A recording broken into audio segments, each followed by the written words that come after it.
In Hollywood, they say you should never lose yourself in a role. But for Lloyd Avery II, the script didn't end when the director yelled cut.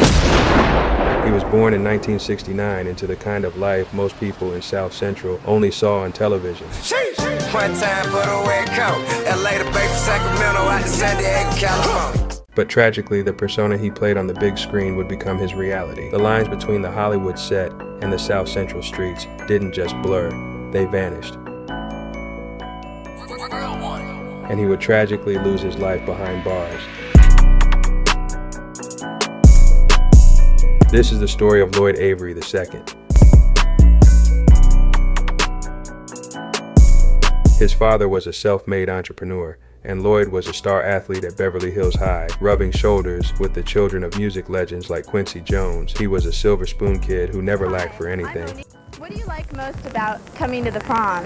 I like the fact that we get to all dress up and see who has good taste in our class.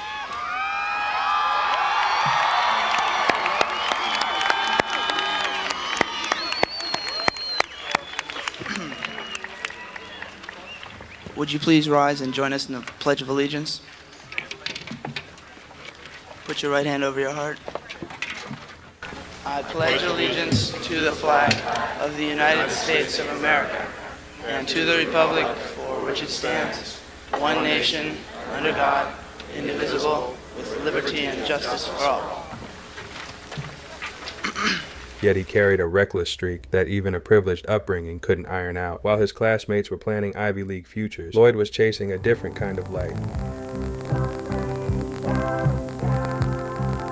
I like all the pageants and circumstance. Well, it's a great event of the year to sum up the whole year in general. And what did you do to prepare for the prom? I rented a tux. In 1991, his friend John Singleton cast him in a movie that would become a classic. Ricky!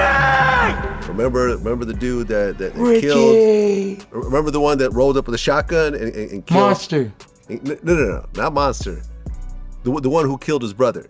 The one who pulled up with a shotgun. I thought it was Monster killed his brother. It was Monster. It was Monster. Is that his name? Yeah, he goes Monster. They pulled up in the red Honda. And then Ricky starts running. Yeah. So who killed Ricky? Was it Monster? Monster. Okay, so the actor who played Monster, Lloyd Avery II, he ended up killing somebody, killing two people, double homicide.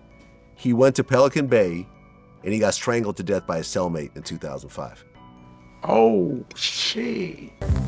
He had only a few minutes of screen time, but those minutes changed the entire structure of his reality. When his character leaned out of a red Honda and pulled the trigger on Ricky, he didn't just become a famous actor. He became a street icon. The streets didn't see an actor. They saw the man who killed Ricky, and they gave him props as if the blood on the sidewalk had been real. Instead of using his new fame to climb the Hollywood ladder, Lloyd began to lean into the infamy. He moved out of his parents' safe haven and into the jungles. Rollout for a 200-member task force in the Los Angeles Police Department's War on Street Gangs. Who do you hang out with? These guys. What gang? It is force versus force. Nobody has any idea. Nobody has nothing. Versus anything or anyone. You hear some commotion out here a little while ago? That even hints of gang activity. This wasn't method acting. It was a total identity migration. He traded his designer clothes for red khakis and tattooed jungles in bold letters right above his eyebrow. I don't want to say other than that, it ain't no difference at all. See, I'm telling you now, don't be crazy. I tell you about my homeboy's name was Avery. He was standing on the corner. The crowds rolled by. The crowds rolled out, but I don't know why. You see, he stood there because he thought it was a climb. They rolled out his name and they said, let's try. They pulled out the gat and they pulled the trigger. But Avery looked back and his eyes got bigger. He tried to run, but his career started to disintegrate as the gangster persona took over. He wasn't just difficult on set, he was dangerous. He showed up to auditions with a pistol, threatened to off directors, and was eventually blackballed by the very industry that had discovered him. By 1999, the transition from actor to outlaw was complete. On a July afternoon in a Baldwin Village shopping center, Lloyd got into a heated argument with two people. He pulled out a gun and fired, chasing down a woman named Annette Lewis and tragically shooting her 5 times in the back. The man who had played a killer on screen was now a double murderer in real life. 2 weeks after the killings, he went back to work on a movie set as if nothing had happened. But the law finally caught up to him during a high-speed chase through the same Beverly Hills streets where he had grown up. In 2000, Lloyd was sentenced to life without the possibility of parole. He was sent to Pelican Bay, California's most feared supermax prison, the kind of place reserved for the most violent offenders. Pelican Bay State Prison is located in northwestern California at Crescent City, classified as maximum security or level 4, but who can be housed in a general population setting. Most are here for assaulting or killing staff or other inmates. Some are here for prison gang activity. Here, an inmate shows how he constructed a sophisticated crossbow-type weapon from materials the state is required to give him. Elastic from underwear, a barrel and darts from writing paper rolled tightly, a plastic spoon sharpened as a lethal point.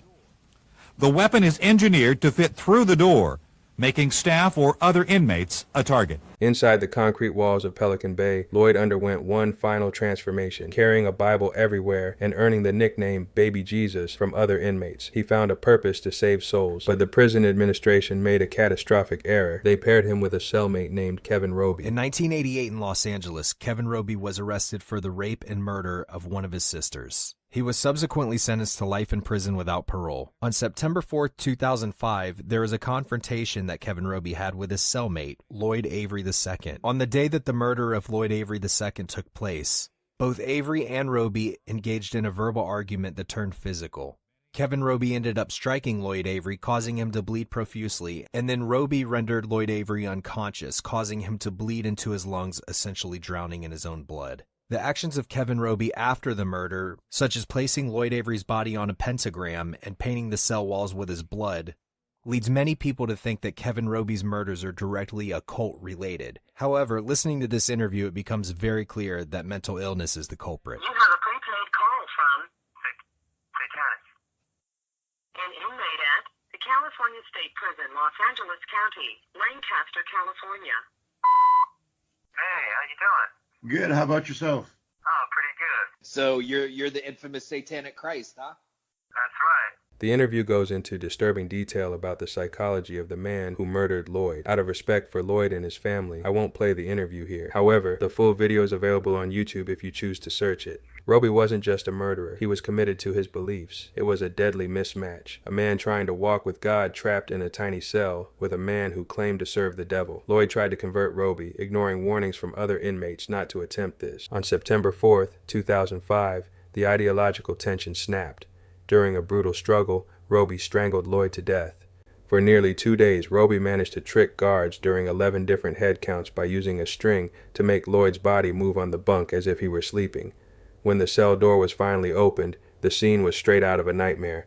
Lloyd's body was positioned in the center of a pentagram drawn on the floor, and the walls were painted with demonic symbols using his blood. Lloyd was only 36 years old. He began his life with every advantage Hollywood could offer, but he tragically died in a way he never saw coming. He left behind a script he'd been writing titled Jungles, a story about the very streets that eventually swallowed him whole. It's a haunting reminder that sometimes the role you play starts playing you.